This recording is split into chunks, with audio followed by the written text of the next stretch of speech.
नमस्कार दोस्तों, आप सभी का जो है ज्ञान तिलक आईएएस एकेडमी में स्वागत है। दोस्तों, मैं रुपेश वर्मा आप सभी का जो है स्वागत करता हूं इस एकेडमी पर। कल हमारा टॉपिक जो है संविधान का भाग 8 अनुच्छेद 239 केंद्र शासित प्रदेश जो है कंप्लीट हो गया था। आज हमारा टॉपिक जो है, इस टॉपिक को देखने से पहले अगर आप लोग केंद्र शासित प्रदेश को जो है देख लेते हैं तो ये चीज जो है आसानी से जो है समझ में आएगा। दोस्तों, इसमें जो है संविधान के भाग 9 स्थानीय स्वशासन अनुच्छेद जो है 243 से लेकर जो है का या छा तक जो है इसका प्रावधान किया गया है। दोस्तों, इससे संबंधित जो है हम कुछ महत्वपूर्ण बिंदुओं के बारे में बता देते हैं जिससे संबंधित आज हम जो विश्लेषण करेंगे। इसमें स्थानीय स्वशासन का अर्थ क्या होता है, साथ ही जो है इसका इतिहास क्या रहा है, इसके साथ ही जो है कितनी समितियों का गठन किया गया है, और ये पंचायत का और नगर पालिका का जो है किस संविधान संशोधन द्वारा जो है प्रावधान संविधान में किया गया, और पंचायत में कितने विषय जोड़े गए, और साथ में नगर पालिका में कितने विषय जोड़े गए, और जो है राज्य वित्तीय आयोग का प्रावधान क्या किया गया, कैसे किया गया, राज्य निर्वाचन आयोग का प्रावधान कैसे हुआ, क्यों हुआ, और साथ ही साथ जो है इसमें किन देश में अभी किन राज्यों में जो है पंचायती राज व्यवस्था जो है नहीं लागू है, इससे संबंधित जो है महत्वपूर्ण बिंदुओं को आज देखेंगे। दोस्तों, अगर आप लोग जो है प्रैक्टिस सेट सॉल्व करते होंगे तो उसमें जो है सारा क्वेश्चन जो है सॉल्व होता होगा। तो हम लोग शुरू करते हैं। सबसे पहले जो है स्थानीय स्वशासन का अर्थ जो है किसे कहा जाता है, अर्थ को स्पष्ट करते हैं। अर्थ स्थानीय स्वशासन जो है इसका अर्थ होता है कि स्थानीय स्तर पर उत्पन्न समस्याओं का समाधान जो है जब स्थानीय लोगों के द्वारा किया जाता है तो इसी को स्थानीय स्वशासन कहा जाता है। अगर हम इसको व्यावहारिकता में देखते हैं तो देखेंगे कि स्थानीय स्तर पर चाहे कृषि के क्षेत्र में कोई समस्या उत्पन्न हुआ, या फिर जो आर्थिकी के क्षेत्र में कोई समस्या उत्पन्न हुआ है, सामाजिक क्षेत्र में या आर्थिकी क्षेत्र में, राजनीतिक क्षेत्र में, तो वहां पर मौजूद लोगों के द्वारा ही उस समस्या का समाधान किया जाता है।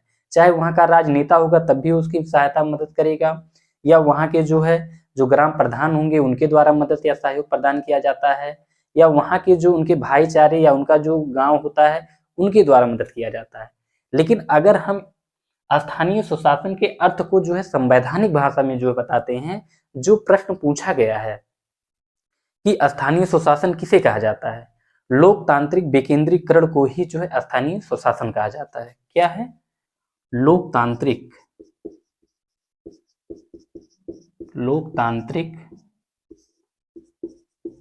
विकेंद्रीकरण को जो है स्थानीय स्वशासन कहा जाता है। दोस्तों, अब हम जो है स्थानीय स्वशासन का इतिहास देखेंगे। इतिहास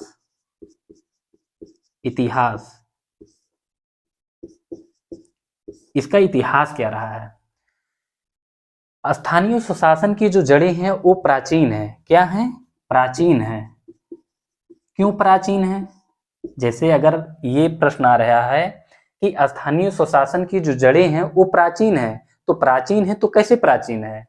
इसलिए प्राचीन है क्योंकि प्राचीन काल में जो है जो स्थानीय स्वशासन है ये पहले जो है चोल वंश का विशिष्टता हुआ करता था। किसका? चोल वंश का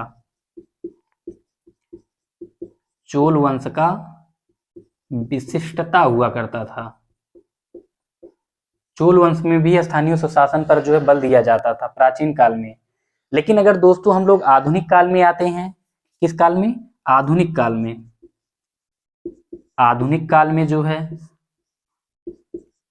काल में जो है इसकी शुरुआत जो है रिपन के द्वारा किया गया था। किसके द्वारा? रिपन द्वारा। बार बार क्वेश्चन ये आया है। आधुनिक काल में जो है रिपन द्वारा स्थानीय स्वशासन की शुरुआत जो है किया गया था। लेकिन जो है अगर 1947 के बाद अर्थात जो है जब भारत स्वतंत्र हो गया तब देखेंगे, तब इसकी शुरुआत भारत सरकार द्वारा, मतलब स्वतंत्रता के बाद,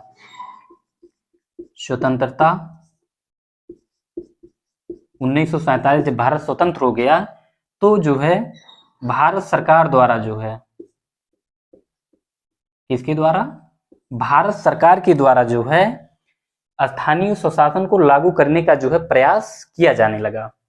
दोस्तों, अगर भारत सरकार के द्वारा प्रयास किया जाने लगा तो कौन सा प्रयास किया गया कि जिससे स्थानीय स्वशासन में जो है पंचायत और नगर पालिका को जो है संवैधानिक दर्जा दिया गया, जिसका जो है व्यवहारिक तौर पर आप लोग जो है ग्रामीण स्तर पर देख सकते हैं। उसमें जो है जैसे भारत सरकार ने जो है क्या कार्य किया, सबसे पहले भारत सरकार के द्वारा जो है इसमें 1952 ईस्वी में, बार बार क्वेश्चन पूछा गया है, 1952 ईस्वी में जो है सामुदायिक विकास केंद्र, सामुदायिक विकास केंद्र, सामुदायिक विकास कार्यक्रम जो है चलाया गया था। सामुदायिक विकास कार्यक्रम 1952 ईस्वी में भारत सरकार के द्वारा जो है सामुदायिक विकास कार्यक्रम चलाया गया था। अब दोस्तों ये सामुदायिक विकास कार्यक्रम क्या है, सामुदायिक विकास कार्यक्रम को जो है शुरुआत करने का उद्देश्य जो है इसमें ग्रामीण लोगों को जो है विकास की मुख्य धारा से जोड़ना था। किससे जोड़ना था, विकास की मुख्य धारा से, विकास की मुख्य धारा से जोड़ना था, भारत सरकार का उद्देश्य था। लेकिन अब प्रश्न ये उठता है कि ये सामुदायिक विकास कार्यक्रम जो है ये तकनीक जो है कहाँ से मिला, ये तकनीकी जो है सामुदायिक विकास कार्यक्रम का जो तकनीक ये आया है ये अमेरिका से। कहाँ से, अमेरिकी तकनीकी था। अब जो अगर ये अमेरिकी तकनीकी था, ये अमेरिका से तकनीक आया था, भारत सरकार के द्वारा जो चलाया जा रहा था, तो ये जो सामुदायिक विकास कार्यक्रम था यही कार्यक्रम जो है अमेरिका में जो है ब्लॉक मॉडल पर ही जो है लागू किया गया था, मतलब कार्यक्रम को चलाया गया था। तो उसी का नकल करते हुए भारत सरकार के द्वारा जो है, या कह सकते हैं कि अमेरिका ने जो भारत को तकनीक या यह योजना या कार्यक्रम को चलाने के लिए जो है एक तरीके से प्रेरित भी किया था। तो इसे आप लोग देख सकते हैं कि जो है ब्लॉक मॉडल जो सामुदायिक विकास कार्यक्रम था, यह अमेरिका ने इसे तकनीक प्रदान की थी और यह जो है अमेरिका के ब्लॉक मॉडल पर जो है आधारित था। दोस्तों यह तो अमेरिका के ब्लॉक मॉडल पर आधारित था, लेकिन जो है इसमें क्या है कि ये जो सामुदायिक विकास कार्यक्रम जो है चलाया जा रहा था भारत सरकार द्वारा, इसकी अगुवाई जो है बीडीओ कर रहे थे। कौन कर रहे थे, अगुवाई जो है बीडीओ, ब्लॉक डेवलपमेंट ऑफिसर जो है इनके द्वारा जो है अगुवाई किया जा रहा था, जो भ्रष्टाचार की भेंट चढ़ गई,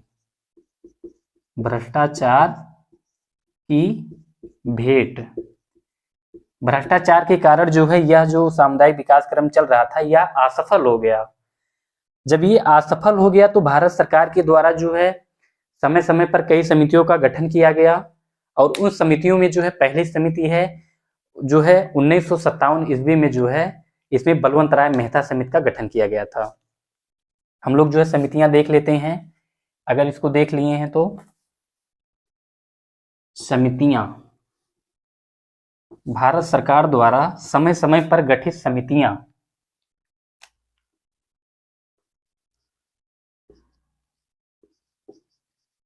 भारत सरकार द्वारा समय समय पर गठित समितियां।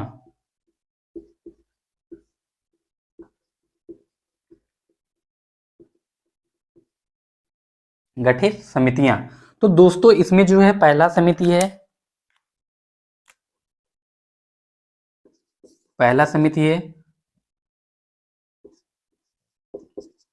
बलवंत राय मेहता समिति, बलवंत राय मेहता समिति 1957। भारत सरकार द्वारा जो है 1957 ईस्वी में बलवंत राय मेहता समिति का जो है गठन किया गया। दोस्तों अगर प्रैक्टिस सेट में आप लोग इसको सॉल्व करेंगे, सीधा सीधा क्वेश्चन जो है हर प्रतियोगी परीक्षाओं में जो है पूछा गया है, चाहे जो भी परीक्षा हो। तो बलवंत राय मेहता समिति द्वारा जो है 1957 ईस्वी में जो है भारत सरकार द्वारा इस समिति का गठन किया गया था। इस समिति ने जो है, बलवंत राय मेहता समिति ने जो है इसने त्रिस्तरीय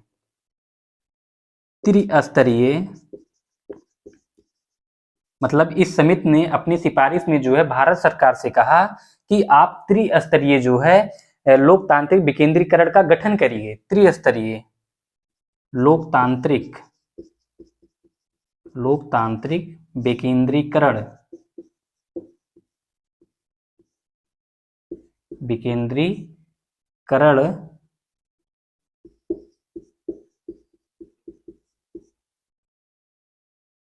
को लागू करने की सिफारिश की इस समिति ने।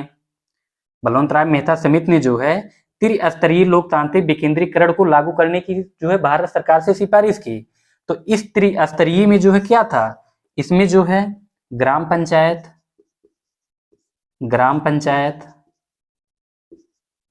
क्षेत्र पंचायत और जिला पंचायत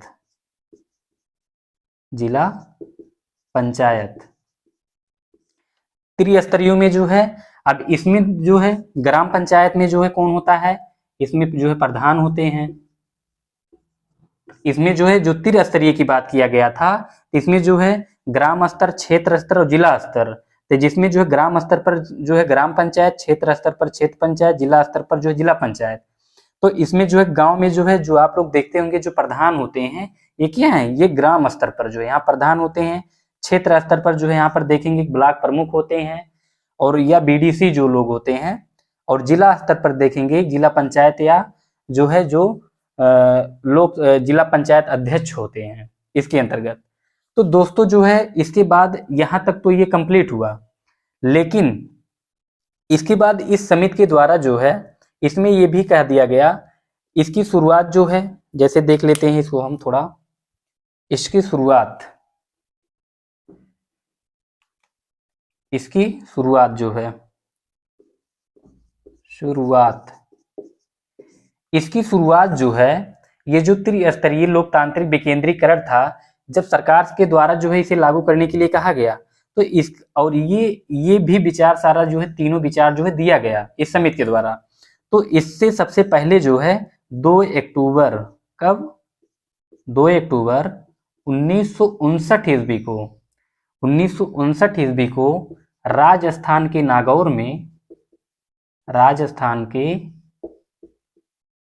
नागौर जिले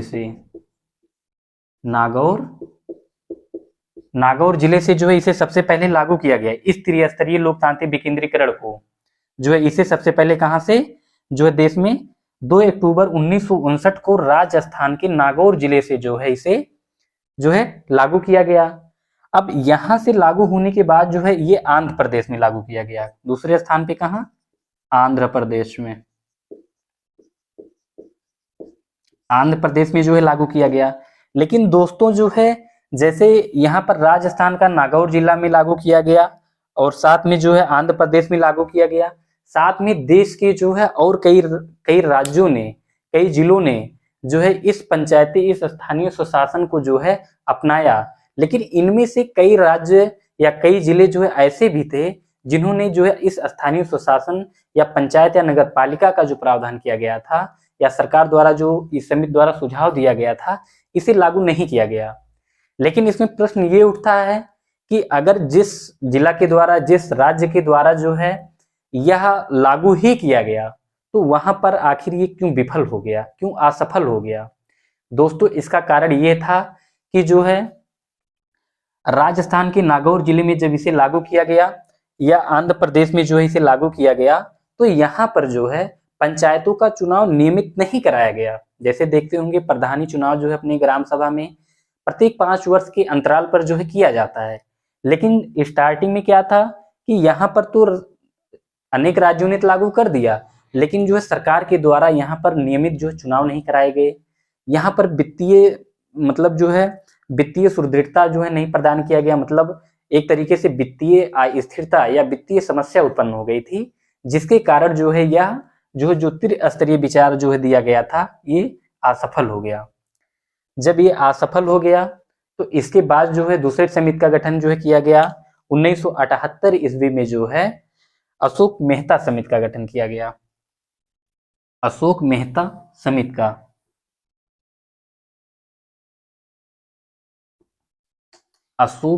समिति का जो है गठन किया गया।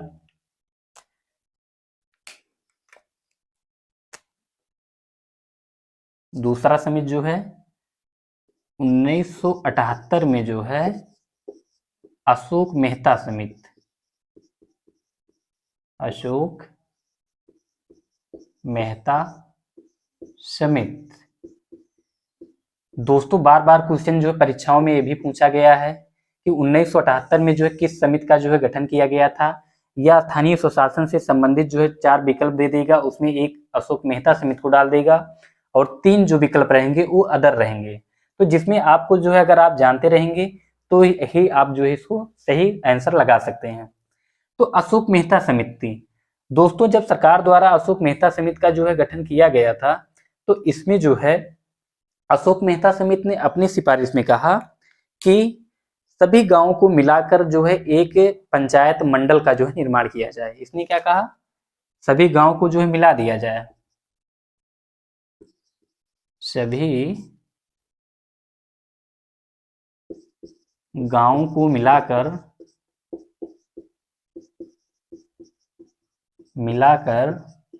पंचायत मंडल बना दिया जाए, पंचायत मंडल बना दिया जाए। और जो है लेकिन सरकार के द्वारा जो है इस समिति की सिफारिश को जो है ठंडे बस्ते में जो है डाल दिया गया, अर्थात जो है इस समिति की सिफारिश को सरकार ने जो है नहीं माना। लेकिन फिर जो है इसमें 1985 में तीसरी समिति जो है जो गठन किया गया, जो है जी.वी.के.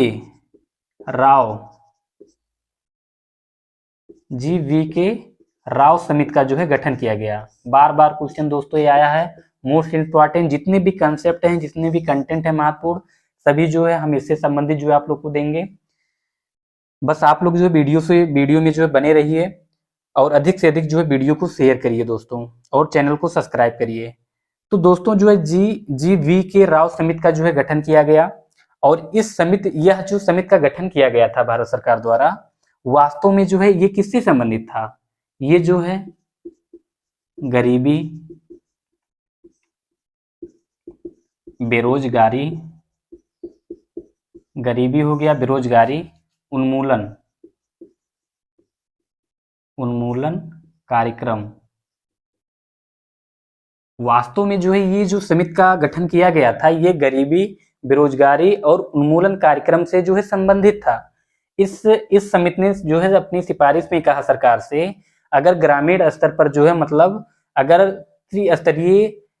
त्रिस्तरीय जो है लोकतांत्रिक विकेंद्रीकरण को जो है अगर लागू किया जाता है तो गरीबी को भी हद तक समाप्त किया जा सकता है और जो है बेरोजगारी को भी उसको भी समाप्त किया जा सकता है। इसलिए इस समिति ने कहा कि जो है जो स्थानीय स्वशासन है जिसमें पंचायत और नगर पालिका है, इसे जो है सरकार द्वारा संवैधानिक दर्जा दे दिया जाए। इसने क्या कहा कि जो है मतलब स्थानीय स्वशासन को मजबूती प्रदान करने के लिए स्थानीय स्वशासन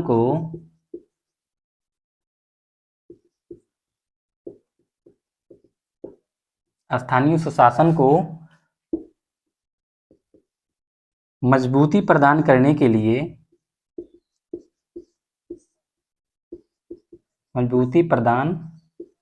करने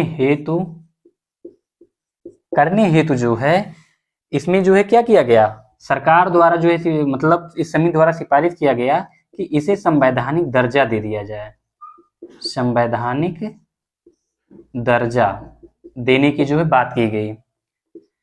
दोस्तों जब इसे संवैधानिक दर्जा देने की बात की गई तो फिर जो है इसके बाद सरकार ने जो है इस पर बहुत गंभीरता से जो है विचार नहीं किया, जो है जी.वी.के. राव समिति पर जो है।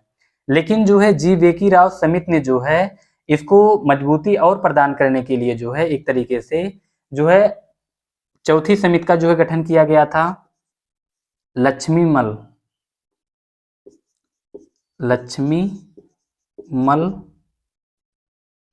सिंधवी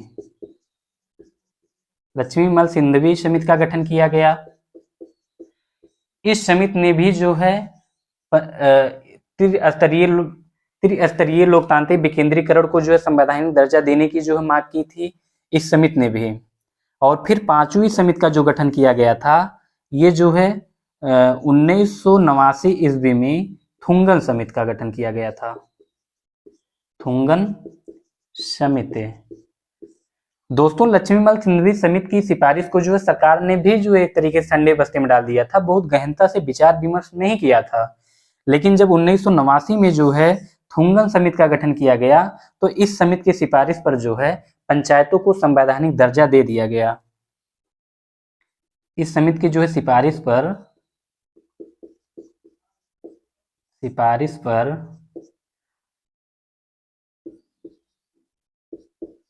संवैधानिक दर्जा दे दिया गया। संवैधानिक दर्जा दे दिया गया। किसे दिया गया? जो है पंचायत और नगर पालिका को। पंचायत और नगर पालिका को जो है थुंगन समिति की सिफारिश के आधार पर जो है संवैधानिक दर्जा दिया गया। तो दोस्तों ये तो यहां तक जो है कंप्लीट हुआ, लेकिन ये जो है अभी आगे बढ़ेगा। अब प्रश्न उठता है जो संवैधानिक दर्जा जो दिया गया सरकार द्वारा, ये जो है किस संशोधन द्वारा दिया गया? जैसे दर्जा तो यहाँ पर दे दिया गया, लेकिन किस संविधान संशोधन द्वारा दिया गया? तो सरकार द्वारा जो है इसमें 73वां और 74वां संविधान संशोधन किया गया। जो है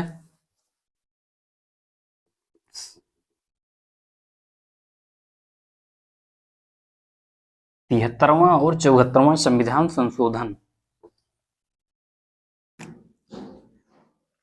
संवैधानिक दर्जा,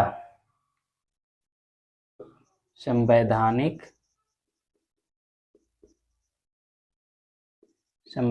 दर्जा।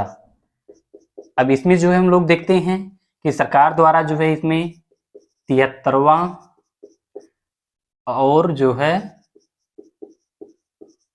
74वां संविधान संशोधन किया गया। संविधान संशोधन किया गया।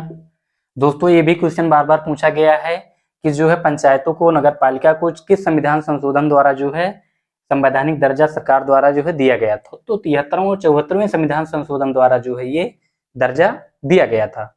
लेकिन अब इसमें ये उठता है कि 73वां संविधान संशोधन को जो है लागू कब किया गया? 73वें संविधान संशोधन को जो है 24 अप्रैल लागू,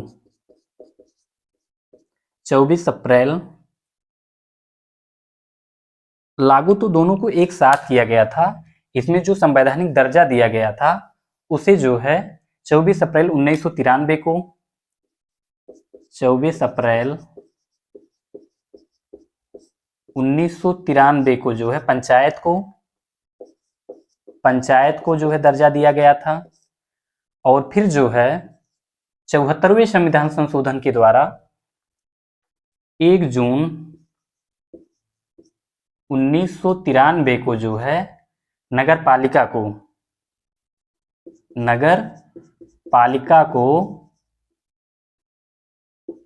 पालिकाओं को जो है संवैधानिक दर्जा जो है दिया गया था। इसी के अंतर्गत जो है संवैधानिक दर्जा दिया गया। लेकिन दोस्तों जो है भारत सरकार के द्वारा ऐसा समय निर्धारित किया गया कि अगर एक ऐसा तिथि निर्धारित किया गया कि ताकि जो है पंचायत को और नगर पालिका को जो है देश के अधिकांश राज्यों द्वारा जो है इसे अपना लिया जाए। तो भारत सरकार के द्वारा जो है इसमें निर्णय लिया गया कि जो है पंचायत को, नगर पालिका को जो है इसी ही तिथि को, मतलब 24 अप्रैल को ही जो है, लेकिन 1994 ईस्वी में जो है लागू किया गया। लागू कब किया गया इसे दोनों को? 24 अप्रैल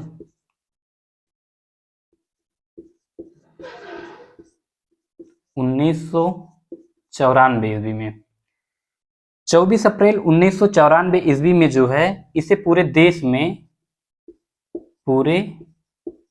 में जो है लागू किया गया, पूरे देश में। अब पूरे देश में जो है इसमें कुछ देश जो है, पूरे देश का तात्पर्य जैसे कुछ राज्य हैं जो अभी लागू नहीं किए हैं। जैसे इसमें ले सकते हैं अरुणाचल प्रदेश है, मेघालय है, और फिर साथ में जो है नागालैंड है, मिजोरम है, और पहले तो जम्मू कश्मीर था, और फिर दिल्ली में भी जो है ये लागू नहीं हुआ है।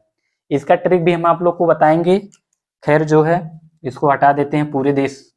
तो इसे जो है इस तिथि को जो है लागू कर दिया गया था। जब इस तिथि को इसे लागू कर दिया गया तो इसे जो है लागू करने के बाद जो है इसमें फिर कितने अनुसूची जोड़े गए? जैसे इसे तो लागू कर दिया गया, अब प्रश्न उठता है कि पंचायत में जो है भारत सरकार के द्वारा कितने विषय जोड़े गए, कितने विषय जोड़े गए हैं, या जो है नगर पालिका में कितने विषय जोड़े गए। विषय का तात्पर्य दोस्तों यहाँ पर ये है कि जैसे ग्राम प्रधान है तो ग्राम प्रधान को कितना अधिकार दिया गया कि वो जो है इस क्षेत्र में कार्य करा सकता है। जैसे हम लोग जो है इसमें देख सकते हैं, इसके जैसे देख सकते हैं कि मान लेते हैं पंचायत है, पंचायत, तो पंचायत में जो है इसमें 73वां संविधान संशोधन किया गया और फिर इसमें 11वीं अनुसूची जोड़ी गई, 11वीं अनुसूची जोड़ी गई और इसमें 29 विषयों को जो है सम्मिलित किया गया। 29 विषयों को जो है इसमें शामिल किया गया। 73वां संविधान संशोधन के अंतर्गत 11वीं अनुसूची को जोड़ा गया और इसमें 29 विषयों को जो है शामिल किया गया। अब इसमें 29 विषयों में जो है कौन से विषय जोड़े गए, प्रश्न ये उठता है। तो इसमें दोस्तों जो है जैसे स्वच्छता हो गया, सफाई हो गया, देख सकते हैं हम लोग इसको, स्वच्छता, सफाई, पेयजल, शिक्षा इत्यादि जो है ऐसे कई विषयों को सम्मिलित किया गया।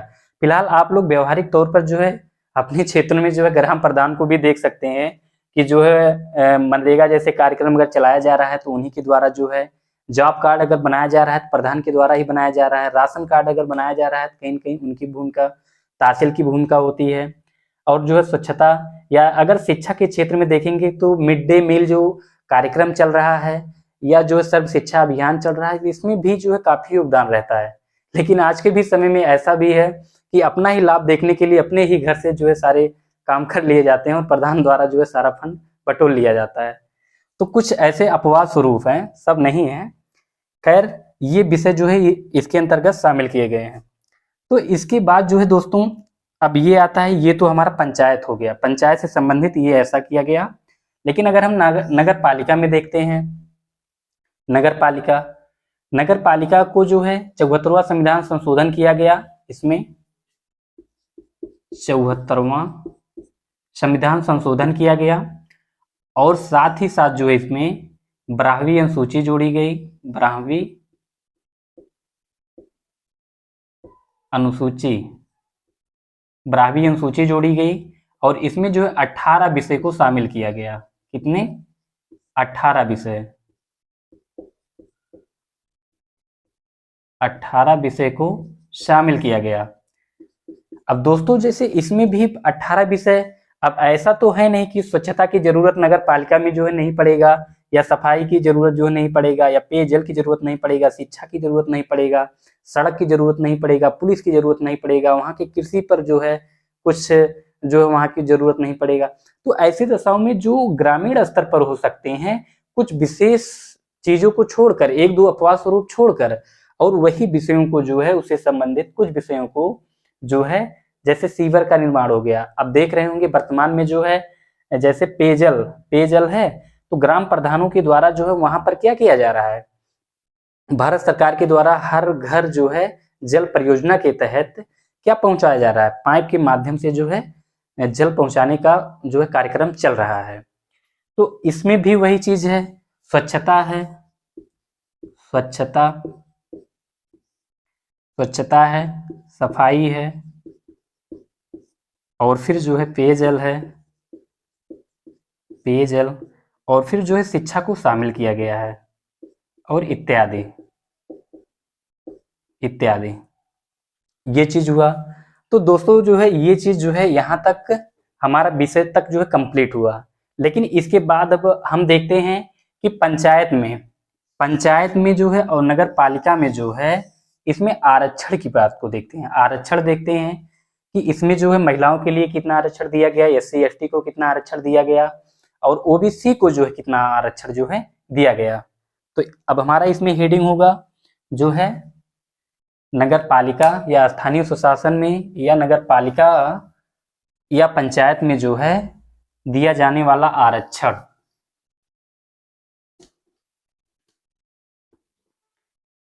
स्थानीय स्वशासन में जो है इसमें तो दो चीज था ही, पंचायत और नगर पालिका, नगर पालिका, नगर पालिका।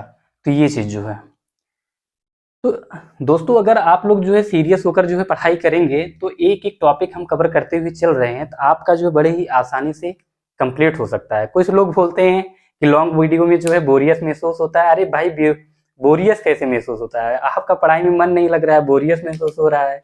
बाकी तो जो है सिलेबस के हिसाब से प्रैक्टिस सेट अगर सॉल्व करते चलेंगे तो आप लोग को फिलहाल टाइम ही नहीं मिलेगा क्या है क्या नहीं। तो दोस्तों जो है हम देखते हैं कि इसमें जो है आरक्षण का प्रावधान, आरक्षण आरक्षण का प्रावधान, आरक्षण का प्रावधान। तो इसमें जो है पंचायत और फिर यहां पर जो है नगर पालिका, नगर पालिका। तो दोस्तों पंचायत में जो है इसमें महिलाओं को जो आरक्षण दिया गया था, महिलाओं को पहले जो आरक्षण दिया गया था ये जो है 33% के 33% था, लेकिन जो है बाद में इसे बढ़ाकर शायद 50%, इसको आप लोग थोड़ा देख लीजिएगा। अभी तो 33% है। और फिर जो है एससी एससी और एसटी को जो है, एससी और एसटी को उनकी जनसंख्या पर, उनकी जनसंख्या के अनुपात में, के अनुपात में जो है आरक्षण दिया गया। एससी और एसटी को जो है उनके जनसंख्या के अनुपात में जो है सरकार द्वारा आरक्षण का प्रावधान जो है किया गया। लेकिन अगर ओबीसी की बात आती है, किसका? ओबीसी, ओबीसी को जो है कितना आरक्षण पंचायतों में दिया जाएगा, ये जो है राज्य सरकार की मर्जी पर जो है छोड़ दिया गया। किसके? राज्य सरकार, राज्य सरकार की मर्जी पर जो है छोड़ दिया गया, की मर्जी पर जो है छोड़ दिया गया।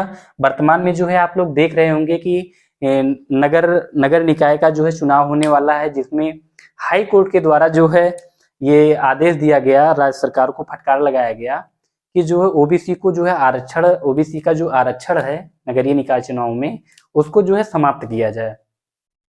फिलहाल देखिए उसमें जो है सुनवाई आज जो है आने वाला है।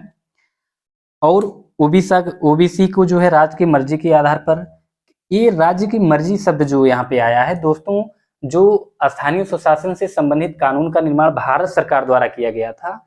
इसमें भारत सरकार द्वारा पहले ये किया गया कि कानून की मोटी मोटी रूपरेखा बना लिया गया स्थानीय स्वशासन से संबंधित।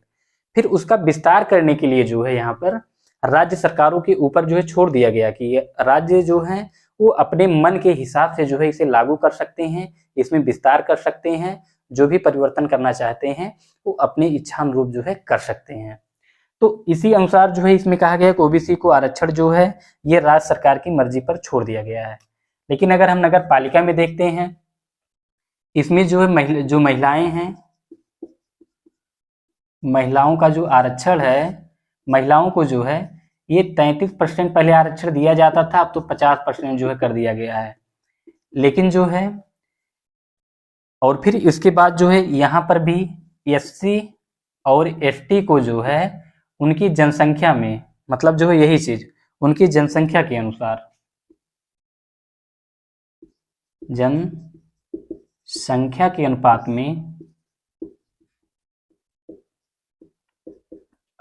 में आरक्षण दिया गया, आरक्षण दिया गया। और फिर उसके बाद जो ओबीसी को जो है आरक्षण कब दिया गया, ये भी जो है सरकार की मर्जी पर, सरकार की मर्जी पर ये चीज हुआ। तो यहां तक जो है ये कंप्लीट हुआ दोस्तों, जो है आरक्षण। आरक्षण के बाद जो है ये तो पंचायतों और नगर पालिकाओं में आरक्षण से संबंधित था।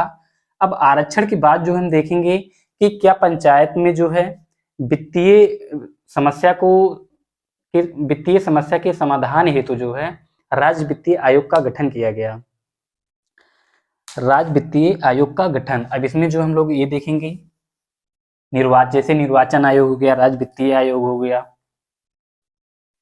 दोस्तों हम लोग जो है जब दिल्ली के दौरान पढ़ाई वहां पर जो है चल रहा था, तो टीचर के द्वारा जो है वहां पर 8 बजे से लेकर, कितने बजे से, 8 बजे से लेकर जो है 7 बजे तक, 8 बजे तक अगर एग्जाम आ गया, हम लोग का जो है पीसीएस का एग्जाम रहता था या आईएएस का एग्जाम रहता था, तो केवल 5 घंटा जो है बीच में अंतराल दिया जाता था। 5 मिनट जाइए, जो है नाश्ता पानी कुछ भी करना हो, 10-10, 12-12 घंटे जो है क्लास चलता था वहां पर। तो वहां के बच्चों की जो सहनशीलता, जो धैर्य और जो एक आत्मविश्वास होता था, वो आत्मविश्वास उनको वहां पर बनाए रखता था। ऐसा नहीं है कि वो 10 घंटा 12 घंटा पढ़े, बोरियत महसूस होने लगा, नहीं, टीचर के द्वारा ऐसा ऐसा मोटिवेट और ऐसा ऐसा जो है किया ही जाता था कि पता ही नहीं चलता था। दोस्तों पढ़ाई करिए अच्छे से, कोई दिक्कत नहीं है। और फिर इसमें जो है हम लोग देखते हैं पंचायत जो है, इसमें वित्तीय आयोग, राज्य वित्तीय आयोग, राज्य वित्तीय आयोग। पंचायत और नगर पालिकाओं में जो है, दोस्तों हम पहले पंचायत को देख लेते हैं। पंचायत में जो है राज्य वित्तीय आयोग, इसका क्या योगदान होता है दोस्तों? जो है पंचायतों में जो है वित्तीय समस्या को दूर करने के लिए जो है किसके द्वारा, राज्य सरकार द्वारा जो है राज्य वित्त आयोग का जो है गठन किया जाता है। किसका, किसके द्वारा किया जाता है? राज्य सरकार द्वारा, राज्य सरकार द्वारा। लेकिन दोस्तों इसकी नियुक्ति जो है, नियुक्ति जो है इसका राज्यपाल करते हैं। नियुक्ति कौन करेगा? राज्यपाल करेंगे।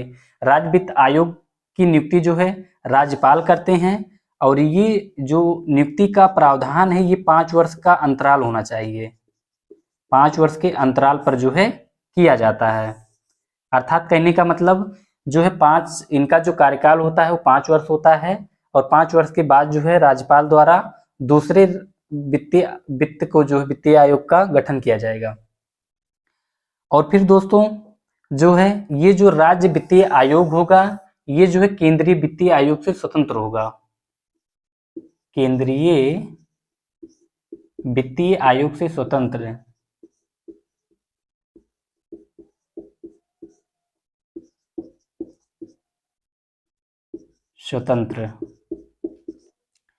तो दोस्तों देख सकते हैं कि राज्य वित्तीय आयोग जो है, ये जो राज्य सरकार में जो है गठन किया जाता है राज्य सरकार हेतु, तो ये क्या करते हैं, ये जो राज्य वित्तीय आयोग होते हैं, ये राज्य सरकार से जो है पंचायतों के संदर्भ में इन्हें अनुदान देने की या धन देने के या बजट के संदर्भ में या इनको कुछ धन मुहैया कराने के लिए जो है ये सिफारिश करते हैं। क्या इनका कार्य क्या होता है? सिफारिश करना। सिफारिश करना किस चीज का? अनुदान का। राज्य सरकार द्वारा ही जो है पंचायतों को दिया जाता है। वो सिफारिश जो है वो सिफारिश जो है ये राज्य सरकार से करती है, और इनकी नियुक्ति जो है ये राज्यपाल के द्वारा किया जाता है प्रत्येक 5 वर्ष के अंतराल पर। और ये कहा गया इसमें कि जो राज्य वित्त आयोग होगा वो केंद्रीय वित्त आयोग से जो है ये स्वतंत्र होगा। जब केंद्रीय वित्त आयोग से स्वतंत्र होगा, लेकिन दोस्तों एक चीज और है इसमें कि जो केंद्रीय वित्त आयोग होता है ये जो है इसमें ये केंद्र सरकार से जो है सिफारिश करता है। क्यों? ताकि जैसे जो वित्तीय आयोग होगा ये केंद्र सरकार से या भारत सरकार से जो है अनुदान की सिफारिश करेगा, और केंद्र सरकार के द्वारा भी पंचायतों को जो है क्या दिया जाता है? अनुदान दिया जाता है। ये भी जो है ध्यान रखने योग्य है। केंद्र सरकार के द्वारा भी पंचायतों को जो है अनुदान दिया जाता है, उसका जो है केंद्रीय वित्तीय आयोग जो सिफारिश करता है। तो दोस्तों ये तो राज्य वित्तीय आयोग हुआ। लेकिन राज्य वित्तीय आयोग के बाद जो है समय समय पर जो है चुनाव या निर्वाचन कराने हेतु सरकार के द्वारा जो है क्या प्रावधान किया गया था, संशोधन किया गया था, उसको हम लोग जो है देखते हैं। और यही चीज जो है अगर हम नगर पालिका में देख लेते हैं, नगर पालिका में दोस्तों, तो नगर पालिका में भी जो है राज्य वित्तीय आयोग होगा, और जो राज्य वित्तीय आयोग होगा वो केंद्रीय वित्तीय आयोग से स्वतंत्र होगा। और जो राज्य वित्त आयोग होगा उसकी नियुक्ति राज्यपाल करेगा, और जो राज्यपाल नियुक्ति करेगा तो उसका कार्यकाल जो है कितना होगा? 5 साल होगा। और जो 5 साल होगा तो इसका मुख्य कार्य क्या है? मुख्य कार्य 5 साल में ही होगा कि वह जो राज्य सरकार से जो है नगर पालिका के विकास हेतु कुछ धन मुहैया कराए या अनुदान की जो है सिफारिश करता है, ये चीज। और नगर पालिका को भी जो है केंद्र सरकार के द्वारा कुछ धन मुहैया कराया जाता है अनुदान के रूप में। अब दूसरा हम लोग का जो है इसमें, अरे तो राज्य सरकार, राज्य वित्तीय आयोग हो गया पंचायत और नगर पालिका के संदर्भ में। लेकिन अब इसके बाद जो हमारा है राज्य निर्वाचन आयोग, इसमें जो है पंचायतों में क्या प्रावधान किया गया। आज आप लोग का ये जो है टॉपिक कंप्लीट हो जाएगा पूरा। राज्य वित्तीय आयोग, राज्य निर्वाचन आयोग,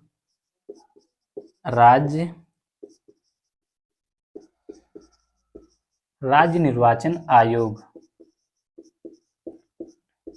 ये चीज दोस्तों, पंचायतों का समय समय पर चुनाव कराने के लिए या नियमित चुनाव कराने के लिए जो है यहाँ पर राज्य निर्वाचन आयोग का जो है प्रावधान किया गया है। और ये जो राज्य निर्वाचन आयोग हुआ, ये तो एक तरीके से केंद्रीय निर्वाचन आयोग से अलग होगा। ये राज्य निर्वाचन आयोग जो है इसकी भी नियुक्ति कौन करता है, राज्यपाल करेंगे। राज्यपाल जो है नियुक्ति करेंगे 5 वर्ष के अंतराल पर। कितने अंतराल पर, 5 वर्ष के अंतराल पर।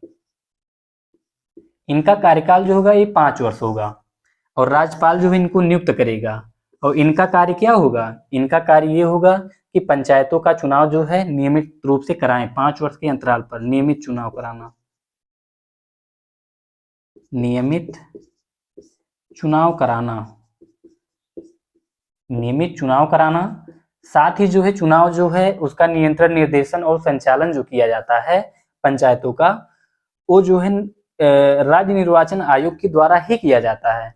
लेकिन इसमें दोस्तों एक बात ध्यान रखने योग्य ये है कि जो राज्य निर्वाचन आयोग होता है इसका प्रावधान इसलिए किया गया है ताकि चाहे पंचायतों का चुनाव हो, चाहे नगर पालिका का चुनाव हो। फिलहाल आप लोग ग्राम प्रधानी का चुनाव देखते होंगे, क्षेत्र पंचायत का, नगर पालिका का भी चुनाव देखते होंगे। तो इसमें जो है, इसमें चाहे किसी गरीब परिवार का कोई उम्मीदवार व्यक्ति हो या किसी अमीर जो है, किसी कोई धनी व्यक्ति हो जो उम्मीदवार बना हुआ है ऐसे क्षेत्रों में, तो यहाँ पर ऐसा नहीं होता कि, लेकिन फिर भी आज के समय में जो है इसका कहीं न कहीं जो है कुछ जो पारदर्शिता, जो सत्यनिष्ठा और जो एक तरीके से जो है ईमानदारी का भाव लोगों में व्याप्त था, अधिकारियों में था, कहीं न कहीं उसका जो भी आज के समय में अगर व्यवहारिकता देखा जाएगा तो कहीं न कहीं ये दिखाई पड़ता है कि लोग अपने संबंध में, लोग अपने कहीं ना कहीं जो है इसका भी क्या होता है, दुरुपयोग हो रहा है एक तरीके से। लेकिन निर्वाचन आयोग क्या होता है, ये एक निष्पक्ष संस्था होती है, ये निष्पक्ष संस्था होती है और इसके द्वारा जो है कोई ऐसा कार्य नहीं किया जाता या किसी के साथ भेदभाव नहीं किया जाता। तो दोस्तों ये राज्य निर्वाचन आयोग जो है ये कंप्लीट हुआ। नगर पालिका में भी वही चीज होता है कि जो है राज्यपाल इनकी नियुक्ति करेंगे, 5 वर्ष कार्यकाल होगा और जो है समय समय पर निर्वाचन कराएंगे। और ये जो इसका निर्वाचन जो कराया जाएगा, इसका नियंत्रण, निर्देशन और संचालन जो है वो राज्य निर्वाचन आयोग द्वारा ही किया जाएगा। लेकिन अब प्रश्न उठता है कि राज्य निर्वाचन आयोग को या वित्तीय आयोग को कैसे हटाया जा रहा था उस समय, जो हम वित्तीय आयोग को भी पढ़ चुके हैं पहले। तो इसे हटाया कैसे जाता है, हटाया जाना और फिर जो है इसमें कैसे हटाया जाएगा, जैसे जो है हाई कोर्ट के न्यायाधीश को, किसे, हाई कोर्ट के न्यायाधीश को जो है, हाई कोर्ट का जो न्यायाधीश होता है, उच्च न्यायालय का जो न्यायाधीश होता है, उसे उसी रीत, उसी आधार से हटाया जाता है जिस रीत से जो है हाई कोर्ट के न्यायाधीश, मतलब कहने का मतलब यह है कि राज्य निर्वाचन आयोग को उसी रीत और उसी आधार पर हटाया जाएगा जिस रीत और जिस आधार पर जो है हाई कोर्ट के न्यायाधीश को हटाया जाता है। अब हाई कोर्ट के न्यायाधीश को किस आधार पर हटाया जाता है, या फिर अगर भाई हम इसको अगर जानते होंगे तभी इसको जान पाएंगे कि राज्य निर्वाचन आयोग को जो है कैसे हटाया जाता है। तो इसमें दोस्तों फिलहाल हम बता देते हैं, जबकि संविधान के भाग 5 में सुप्रीम कोर्ट में भी हमने ये बताया था, इसको स्पष्ट किया था हटाए जाने के संदर्भ में, या जो है उच्च न्यायालय हम पढ़ चुके हैं उसमें भी जो है हम स्पष्ट कर चुके हैं। फिर भी जो है जो नए लोग हैं जो इस वीडियो को देख रहे हैं उनको जो है स्पष्ट कराने हो कि मैं ये बता दे रहा हूँ, राज्य निर्वाचन आयोग को जो है जैसे साबित कदाचार और असमर्थता के आधार पर इन्हें हटाया जाता है। कैसे, साबित कदाचार, साबित कदाचार और जो है असमर्थता, असमर्थता के आधार पर, असमर्थता के आधार पर जो है इन्हें हटाया जाता है, उसी आधार पर जो है हटाया जाएगा इन्हें। असमर्थता मतलब जैसे कोई मतलब जो निर्वाचन आयोग है वो अगर मानसिक रूप से विचित्र हो गया हो, या मतलब जो है उनके द्वारा कुछ पारदर्शी तरीके से कोई कार्य ना किया गया हो, संवैधानिक रूप से काम ना किया गया हो और भेदभाव किया गया हो, या कहीं पर जो है एक तरीके से पक्षपात किया गया हो, तो ऐसी दशाओं में जो है उनके प्रति कार्रवाई की जा सकती है। तो दोस्तों ये जो है हमारा क्या हुआ कि निर्वाचन जो है ये कंप्लीट हुआ। अब इसमें जो है आज तो हमारा ये स्थानीय सुशासन जो है कंप्लीट हो गया। अब इसके बाद जो है इसमें जैसे किन देशों में जो है इसे जो है नहीं लागू किया गया। प्रश्न ये उठता है कि जो स्थानीय सुशासन है इसमें जैसे पंचायत है और नगर पालिका है, भारत में किन देशों में जो है इसे लागू नहीं किया गया है, मतलब राज्यों में किसमें लागू नहीं किया गया है।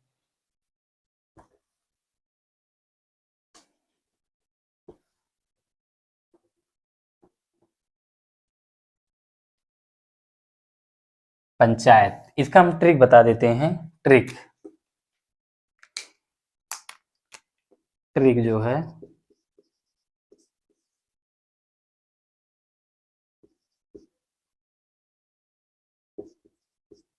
नगई और मेघई अरुण संघ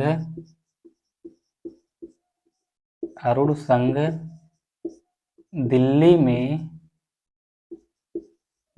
में जमकर